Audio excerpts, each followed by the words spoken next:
Recoucou, donc à la sortie de la cuisine, ça c'est la porte d'un bureau qui est condamné, mais dont nous avons quand même décoré la poignée, parce qu'il n'y a pas de raison. L'escalier, que nous avons décoré aussi, puisqu'on on avait besoin de quelques décos de Noël, histoire d'avoir l'impression que c'était Noël quand même. Ici c'est de plus en plus populaire, mais absolument pas pour les bonnes raisons, hein. C'est vraiment la fête commerciale importée de l'étranger. Ça c'est ma chambre. Voilà, avec la poubelle, 2-3 affaires que je garde à l'extérieur parce que c'est plus pratique. Mon étagère équipée avec mes huiles essentielles, mes bouquins, de quoi dessiner, tout ça. Les trucs qui étaient déjà là quand je suis arrivée, que j'ai entassés dans le haut. Mon gigantesque leaking, comme on dit au Québec, mais c'est énorme, hein. Mais ne vous fiez pas aux apparences, il n'est pas particulièrement confortable et j'ai passé la première semaine à avoir mal aux hanches parce que je me fais des bleus sur les hanches quand je dors sur le côté là-dessus. Mon bureau sur lequel il y avait un gigantesque PC fixe que j'ai rangé dans le placard en dessous parce que je m'en sers pas. J'ai quand même gardé les enceintes qui sont bien pratiques pour regarder un film le soir. Voilà, mon travail, mon PC, que je peux bouger quand je veux écrire par devant et écouter de la musique quand même, ça c'est bien pratique. Le climatiseur qui fait un bruit raisonnable comparé à celui de Marion. Ma petite table basse, enfin la table basse qu'on a déplacée de l'entrée vers l'intérieur pour manger au chaud. Les serviettes qui sèchent parce qu'on n'a pas encore de quoi les poser. Voilà, table de chevet avec ma minuscule crèche péruvienne qu'on voit à peine sur l'écran. Des objets d'art chinois qu'on nous a offerts quand on est allé visiter Kaifeng et qu'on a rencontré quelqu'un qui a de grandes responsabilités et qui s'occupe du tabac en Chine. Il travaille au ministère, alors on ne sait pas trop s'il est au ministère de la Santé, qu'il est chargé de gérer le tabac. On ne sait pas. Et ça c'est notre énorme placard. Marion elle-même dans sa chambre. C'est énorme. C'est difficile à ouvrir parce que vous le voyez, il n'y a aucune poignée. Donc la première semaine je me suis fait 2 fois un jeton au même endroit dans le majeur. C'était vachement pratique après. Placard à linge... placard à rien du tout d'ailleurs. J'ai rangé ma valise ici. Placard à linge propre, placard à linge sale. On a tellement de placards qu'on ne sait plus quoi mettre dedans. Placard à couette et à trucs de réserve. Rien. Les tiroirs dans lesquels j'ai rangé des affaires, je les garde légèrement ouverts pour les attraper plus facilement. Placard à carton, à emballage et à machin dont on ne sait pas quoi faire. Mes chaussons, mes splendides chaussons que j'ai achetés ici très vite avec Marion parce qu'il y avait besoin. Et puis voilà, vous avez fait le tour. Hop, on ressort. Je vais vous faire monter les escaliers. Alors je referme la porte derrière moi. Parce que c'est pas parce que je chauffe bien ma chambre qu'il faut en profiter pour réchauffer toute la maison avec. Donc nos escaliers avec notre guirlande qui nous a coûté la fortune de 3 yuan, quelque chose comme ça, ce qui fait 30 centimes d'euros. Mon Dieu que la vie est chère ici. Notre 2 ou 3e compteur électrique, il y en a plusieurs. Vous avez sans doute aperçu le mien à côté du climatiseur qui est dévoué au climatiseur et à l'ordinateur. Vue sur les champs. Avec le brave monsieur qui continue à jardiner. Hop. Alors ici, comme il y a beaucoup de place, on a une acoustique phénoménale. Donc si on voulait se mettre à répéter pour chanter des airs d'opéra, on aurait de quoi. Mais quand on se parle et qu'on n'est pas dans la même pièce, on s'entend pas du tout. Parce que l'écho ruine tout. C'est terrible. Voilà, nos trucs pour sécher le linge, notre machine à laver dans le fond, une porte qui donne sur une pièce qui ne sert à rien, une autre porte qui donne sur une pièce qui ne sert à rien, voilà, les balais et les pelles d'ici. Vous pouvez voir à quel point ça promet d'être efficace.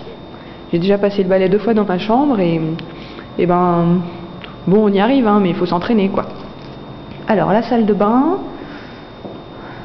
On va dire la salle de bain officielle, puisque ici on prend la douche, qui est allumée en permanence, puisque cette chose là que vous voyez en haut, c'est un radiateur. Ça fait lampe à UV, c'est rigolo. Ça c'est notre douche électrique. Je vais vous montrer quand même, parce que pour Dominique, qui se posait des questions, vous voyez le panneau qui est là. Si jamais on avait le courage de brancher la douche, on aurait à droite le téléphone, en dessous la lumière, à gauche en bas on peut avoir une ventilation et au-dessus c'est un bouton pour avoir de la musique. Après on peut régler la chaîne sur laquelle on est réglé à la radio et le son. Et le bouton orange, j'ai pas encore compris ce que c'était. Mais voilà, je vous montre pas beaucoup plus parce que c'est pas particulièrement intéressant. Sachez quand même que ici la douche n'est pas reliée à la canalisation directe, ça coule par en dessous et ça va dégouliner dans un trou qui est là dans le fond derrière les toilettes. Donc on est obligé de rincer partout par derrière chaque fois qu'on prend une douche. C'est chinois quoi, c'est la Chine. Alors, vue sur l'escalier, hop, ça c'est la chambre de Marion, je passe rapidement parce que d'abord ça ressemble à la mienne et ensuite elle n'est pas prévenue que je filme. Ça c'est notre table de ping-pong. Voilà, dans notre gigantesque salon de ping-pong. Les rideaux qu'on a fermés, ça c'est une porte hop, qui mène sur la galerie que vous avez vue depuis le bas. Hop là. Voilà la galerie avec la sortie du climatiseur de Marion qui fait un potin monstre. La pauvre, elle s'en sort difficilement. Voilà, ça c'est son fil d'internet qui arrive par ici. Zou. Vue sur le gymnase et le reste du campus, avec notre portail, nos salles, notre courette, nos poissons, tout ça.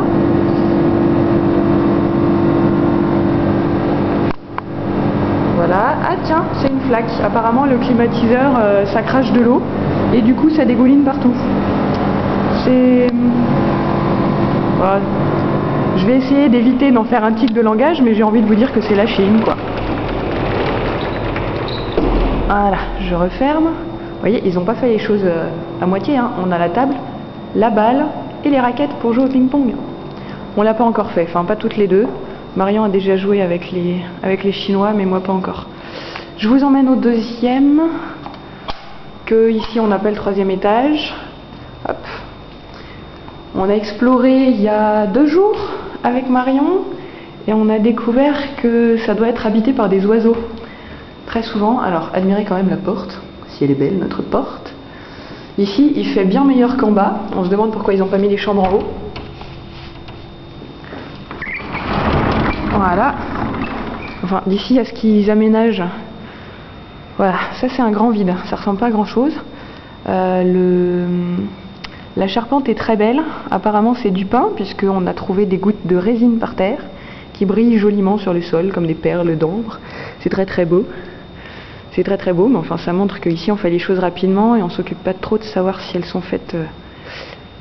S'il y a de la qualité derrière, quoi. Alors, les petites choses que vous voyez là, apparemment, ce sont des fientes. On ne sait pas trop. Voilà. C'est tout crotté comme ça partout. Du coup, Marion, quand elle vient ici, elle marche sur la pointe des pieds. Il faut dire que quand on est en chaussons, on n'a pas forcément envie de se coller des choses sous les chaussons. Et ici, je vais voir si j'arrive à rouvrir. Alors, il faut tourner le bitonio, tirer la bobinette, et la chevillette hachue. Hop. Je ne sais pas si vous voyez quelque chose, le temps que l'adaptation se fasse. Voilà. Nous sommes dehors, sur une gigantesque terrasse. On viendra peut-être se faire le luxe de manger le matin quand il fera très très chaud dehors. Pour l'instant, on en est très loin. Et puis ça va encore baisser, nous a-t-on dit, parce que là, température supérieure, mais bientôt température inférieure. Mon ordinateur s'amuse à me faire peur en disant qu'il fait -4, alors qu'aujourd'hui il fait exceptionnellement doux. Voilà, notre parabole pour la télé. Parabole à laquelle est relié le fil que vous voyez descendre par là. Enfin, vous le voyez peut-être pas, mais moi je le vois très bien. Hop. Vous voyez, il y a un fil qui descend là et qui passe par la fenêtre ouverte du salon pour aller dans la télé, dont on ne se sert pas, mais comme on ne sait pas trop comment ça se branche et comment ça se débranche, on n'ose pas le faire. Voilà. Alors, plan sur la cour d'à côté, ça j'avais jamais fait. Ah, apparemment c'est en travaux. Hop, et on en est à 9 minutes 18. Je vais donc m'arrêter là et essayer de poster tout ça sur YouTube avant 5 jours. À bientôt!